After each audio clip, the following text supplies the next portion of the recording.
Welcome to this month's edition of Field Notes. I'm your host, Jeff Weisenberger. This month's guest is Alex Morales, who is AISC's Structural Steel Specialist for the Houston area. So, for those of you who aren't familiar with what our specialists do, Alex is going to provide some insight. So, thank you for being here, Alex. Well, let's go back a little bit before you were a specialist. A way back. I understand that you're from Brazil originally. Can you tell me where specifically, and maybe just talk a little bit about growing up there? Yes, so I come from the land of palm trees and sunshine. Yes, from from Brazil. I grew up in Rio de Janeiro, which is the way you say it in Portuguese, with the that's how you pronounce your R's with the H, very German sounding. But I grew up in Rio, and that's kind of my exposure to the great outdoors.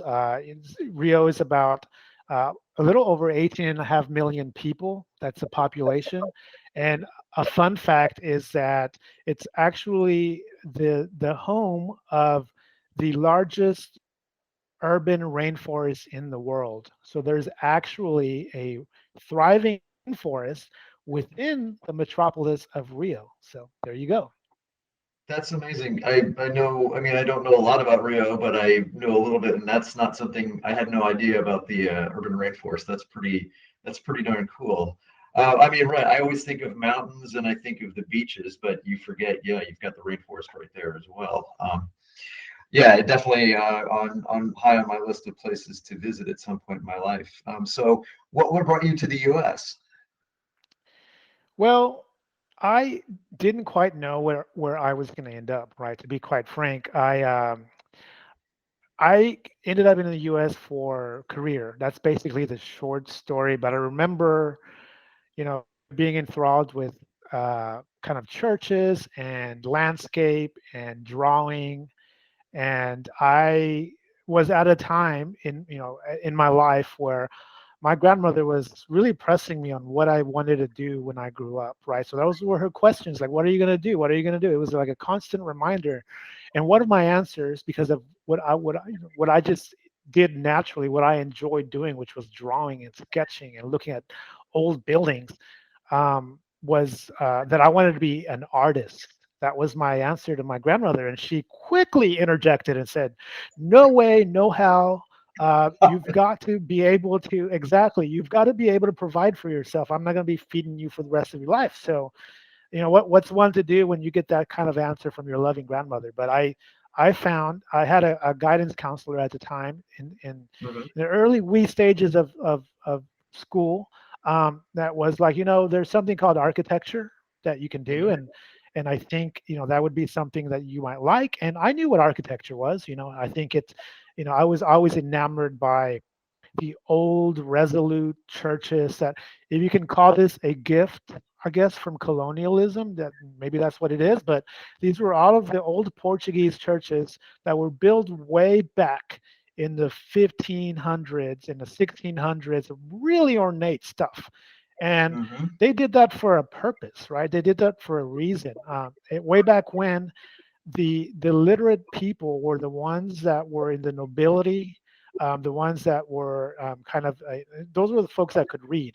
Everyone else really couldn't. So the way they would manifest power through the Catholic Church was by building these really grandiose structures, manifested as churches. And so, I mean, that stuff. If you ever get to go down there, Jeff, I mean, I think you would be really blown away by this. But that was Oh, that sure. was my first kind of love affair with chasing a career in architecture. And fast forward some time, I didn't know where I was going to study, so I took several kind of tours of different universities in the States. And I Mhm. ended up in College Station, Texas, which is, on a good day, about 60,000 people. So if you put that in perspective, coming from a city of 18 plus million 18 people million. to six, yeah, it was really different. But I had a wonderful time, and after that, I sort of began my career here, and I was fortunate enough to go through a very interesting evolution career-wise, always kind of landing at the helm of architecture, but now finding myself working with really talented structural and civil engineers and journalists and thinkers at AISC. So I'm really happy to be here. Sure. No, that's great to hear. So I think we've talked about this before, but I lived in College Station for a few years when my mom was a PhD student there. So I have to ask, of all the universities that you looked at in the United States, what got you to Texas A&M? It was at the time the heat and the humidity. I know that sounds really strange, but it was very familiar to me. Sure. Coming from Rio, where winter doesn't exist, you know, the of the universities I had visited, I narrowed them down to two.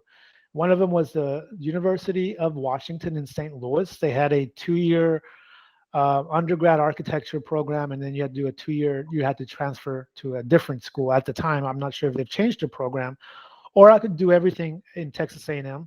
And I thought, Texas, southernmost point of the United States, that was a little closer to Brazil at the time for me. I know that's kind of a stretch there, but that and also really their program. They had a really rigorous and very sort of well-founded architecture program, very credible and recognizable. So I spoke to faculty and really did my research, and I fell in love with the program, and so that's how I ended up in College Station.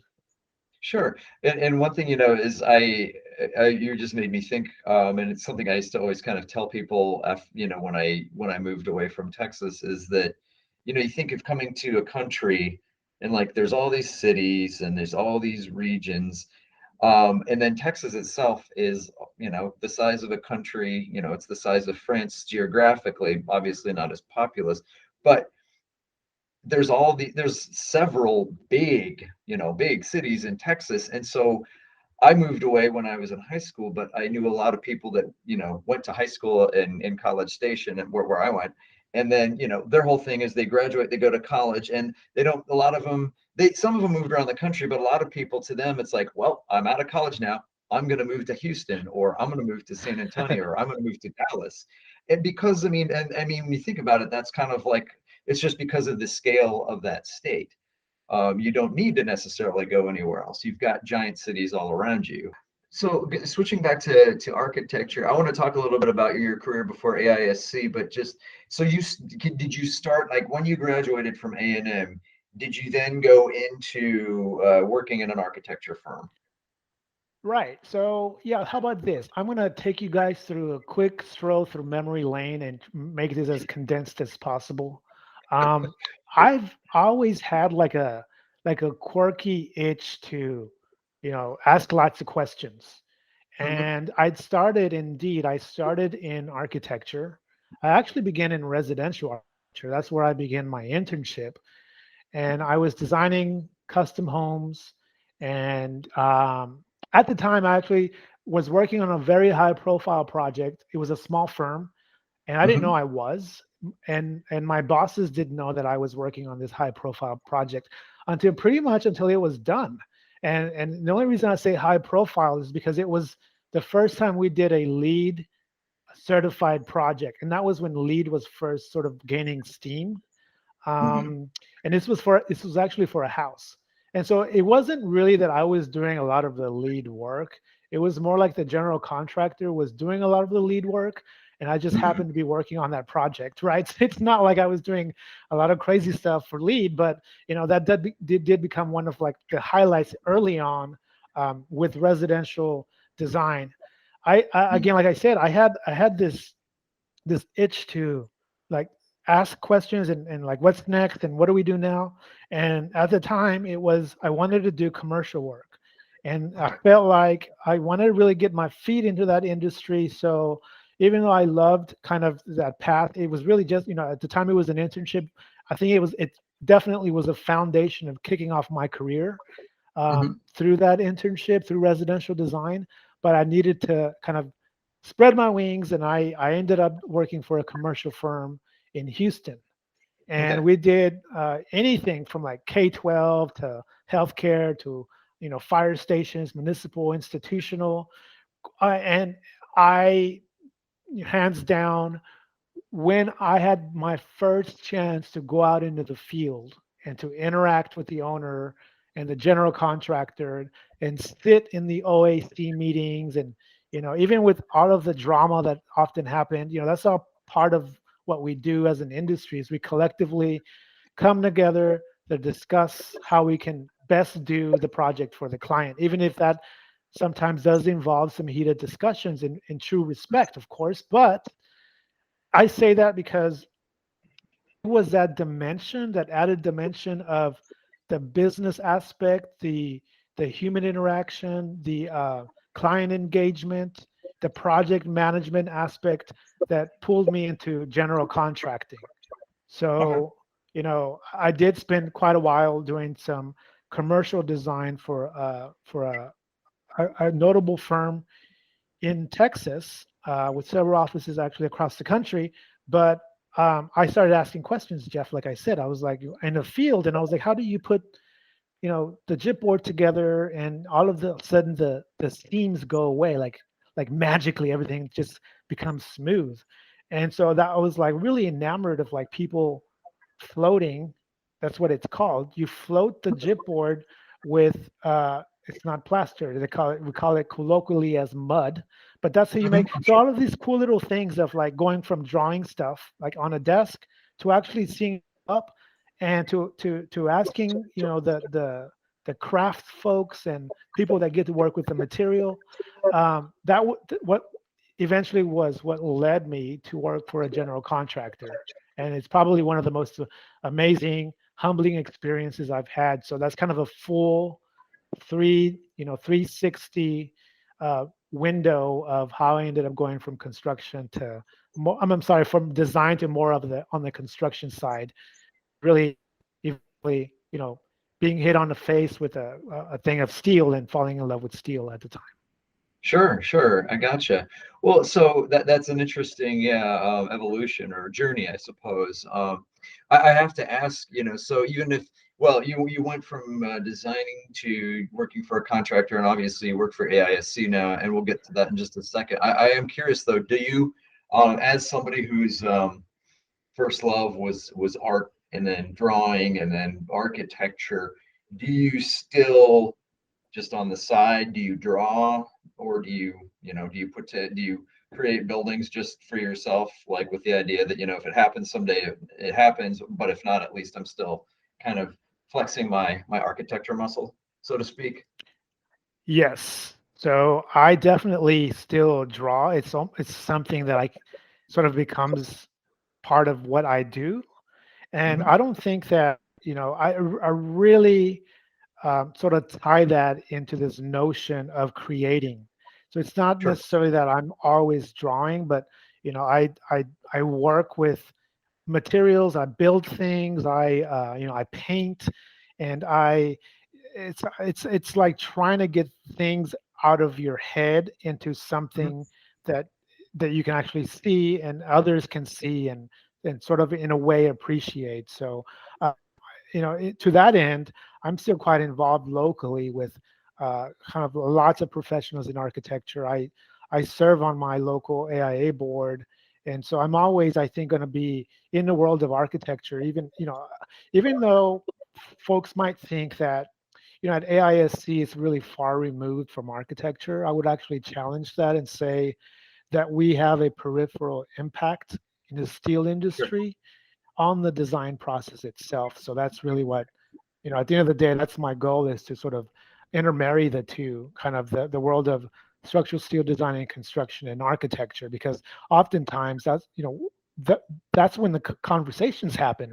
Think about it. Hmm. And that's when the light bulb moments come up. And that's when you're able to do sort of a value add to architects and designers that might have not otherwise known that there's options for you. Sure. Well, and that leads into my next question. It kind of dovetails perfectly, I think. So, well, like, as far as your role as a structural steel specialist for AISC, can you tell me a little bit about the role? And again, just maybe describe a little bit about what it is, and can you also answer the question: is there such a thing as a typical day in that job? Sure. So I'm um, I'm the me of down here in the kind of the South Texas area. Mhm. But we do have specialists that do what I'm doing really all over the country, in kind of the Mhm. several larger cities. And so what we're tasked with is uh, kind of delivering that subject matter expertise to professionals in architecture, engineering, contracting, and I would even say increasingly owners that really want to make sure that their project teams are doing due diligence. And Sure. so the way I actually just got explaining my role to a client I literally just met with about 30 minutes ago is that folks should think of AISC as the SMEs in structural steel design and construction. And Mm-hmm. even though, Jeff, a lot of time the conversation, perhaps when I walk into an architect's office, the conversation may be, oh, we already have a structural engineer that helps us with that aspect of the design, right? And so all of that, we sort of defer to them. And so my Mm-hmm. premise is really my job as a steel specialist is to, in a way, almost challenge that mindset because when you think about what structural engineers as consultants do, they work with wood, they work with concrete, with structural steel, even with structural plastics. When you think slice it that way, and so it's very difficult to focus the amount of precision and energy on one materiality versus another, unless you're an organization like AISC, whose Mm-hmm. sole job is to focus on the innovation, design approach, construction economics of steel. And so if Mm-hmm. we're able to concentrate that energy, right, by doing all of that really cool research on the steel and working with engineers across the country and developing that portfolio of knowledge and give it back to the architects and even the structural engineers and say, hey, actually there's a better way to do this, or there's a more elegant approach to get to Mm-hmm. where you want to get, and this actually makes more sense for your owner that would like for you to exhaust those options. So that's really what I'm doing is delivering all of that knowledge in the form of presentations, whether it be like sustainability, whether it be design efficiency, right? What is the leanest way that we could realize your project out of structural steel? So, in that sense, we would work with our Steel Solutions Center, right, which are bright and talented engineers, structural engineers at Mm-hmm. AISC, and say, hey, can we save some money from going from moment connections to a different type of connection? Can we eliminate some columns here and still meet the design criteria and the loading criteria? And so we Mm-hmm. develop this information and we give it back to the project teams and say, this is what we find and what we propose. We'd love to skirt this conversation, even with your structural engineer, and hopefully give you a outcome. And I'll take that one step further and highlight one of my most impressive claims to excitement this past year. And this Mm-hmm. was working with one of our fabricators, right? And Mm-hmm. I bring up the fabricators, Jeff, because they are the most integral part of what we do.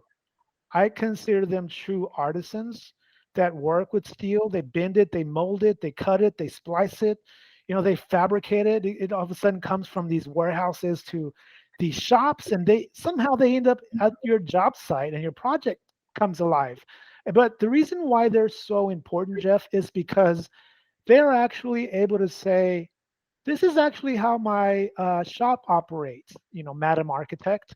And if you're Mm-hmm. wanting to find some cost efficiency or, cost cuts, then I suggest that we approach the design this way. Maybe we modularize it, maybe we use repetitive columns and beams and still meet what you're trying to go for aesthetically, right? So these are the conversations that we interject and we infuse into the design and say, this is what we chase down the path, and this is what we've exhausted, and this is what it actually looks like in terms of, a design, right? And so that is exactly what I get to do, and the excitement this past year came from working with the fabricator with one of our healthcare clients Mm-hmm. here in Houston, a big outfit known as Methodist, and we Sure. ended up flipping a parking garage from concrete to steel.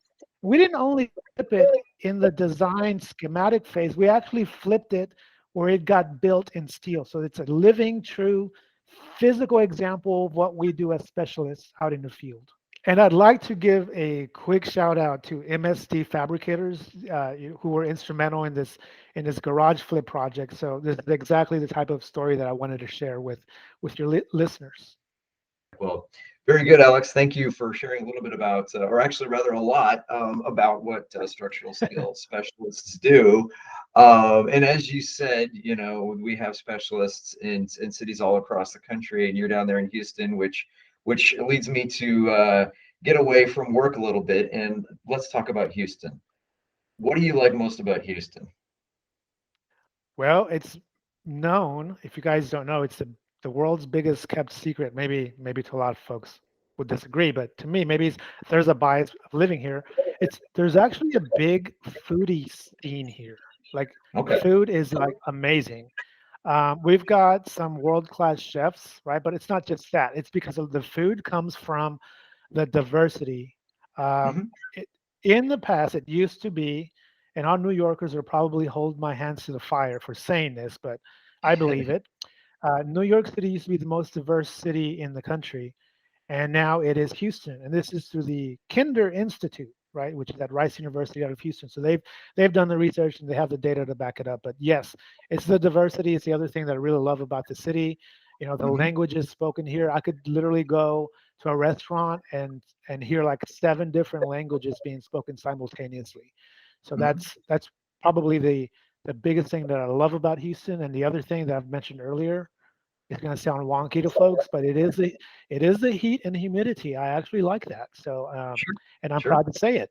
But you were talking about diversity and then just languages, and I have heard you describe yourself as a polyglot. So I have to ask. I mean, obviously you know Portuguese from being from Brazil and English. Any other languages that you know or are fluent in or close to fluency? Yes, yes. So I think that might have been a typo. I meant to say polyglutton. I eat all kinds of food. I'm just kidding. No. So the the the, the That's polyglot good. aspect of it, yes, the polyglot. I do that. Actually, I do eat all types of food. But the polyglot aspect of it is has to do with again an admiration stemming from my grandmother. So she was the one that passed on these languages to me. Um, she was such a phenomenal, genuine person, Jeff, that she wasn't exactly given the most opportunities to pursue a profession because during her time she grew up in a time, especially in a sort of a very male-dominated machismo Latin American country. Um, Hmm. roles for women basically, to pursue a higher education. So that she didn't have that chance, but she was so Sure. darn smart.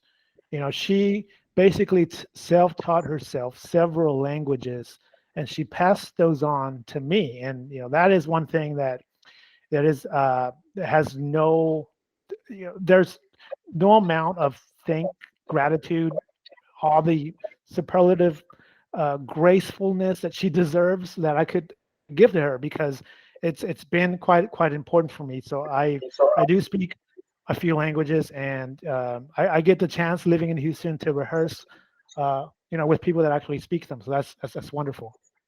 Sure. So what besides English and Portuguese, if I may ask? Just a little bit of Sure. everything? So yes. So um, half of my family, from way back when on my mother's side, migrated from North Africa. So that's part of the language that really was carried on to my grandmother, Okay. was French, right? So Oh, she knew French. She knew, of course, Portuguese, French, Italian, and Spanish because we're surrounded by Spanish-speaking countries down hmm. in good old Brazil, and English was the language of commerce growing up in school. So I needed to pick up English. Now I Hmm. will say, admittingly so, that's actually one of my biggest. I want to call it like a self-conscious challenge that I've had to grow up perfecting because I had probably the thickest accent you would ever imagine initially.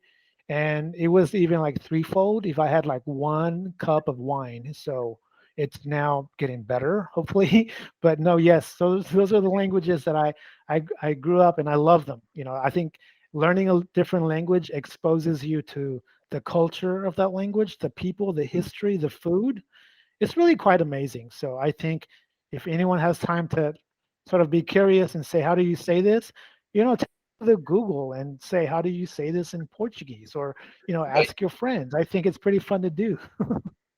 Sure. No, and that's a very good point. It's easier than ever to kind of, I mean, maybe not become fluent in a new language, but at least pick up a quick phrase, especially, Absolutely. through the magic of Google. So, speaking of Brazil again, and eating, of course, as you yourself described, polyglutton. Are there any like specific foods from Brazil that you miss in particular? So our traditional dish is a dish called feijoada, which is Okay. like a black bean stew. And I'm going to give Oh, listeners a quick recipe, okay? So hopefully okay. there's a pen and paper ready. But here's what Okay. it's comprised of: black beans, and it's got any sort of meats. There's a sausage in Brazil that we call linguiça, which is like a sort of a sausage. They also Mhm. use, maybe it's not very appetizing to a lot of folks, but like a blood sausage kind of type. Oh, sure. You can put, we use to sort of dress it up. You can use this flour that comes from a tuber. It looks like it's not a potato. It looks like a, I don't know if you all have ever seen this plant that's called an elephant ear, but it's like a big ornamental looking plant. It looks really awesome, but you actually eat the root and you Oh, grind yeah. it, and it turns into a flour, and it's known as farofa in Portuguese, and it looks like cheese. So you sort of just sprinkle it over the top, and you could add your potatoes, and it's just a very good dish. And it's interestingly so, it's really good in cold climates because it's dewy, Yeah. very hearty. But when you think about where it comes from a warm place. It's very Hmm. interesting how that works out. But I would say Sure. that's a really good dish. It's like the national dish, and there's one dish that if you go to a city with Brazilian restaurants, try to go past all the big meats and ask for feijoada. That'll Okay. transport you back to Brazil. So I would really advise that. Sure. I was gonna say, can you find a decent version of it in Houston? I can. I forget the name, but it's a small mom and pop Brazilian restaurant. They do have like all the rabbit, all the beef, all the imagined meats you can think of. But they do have the farofa, and it's very traditional the way they prepare it.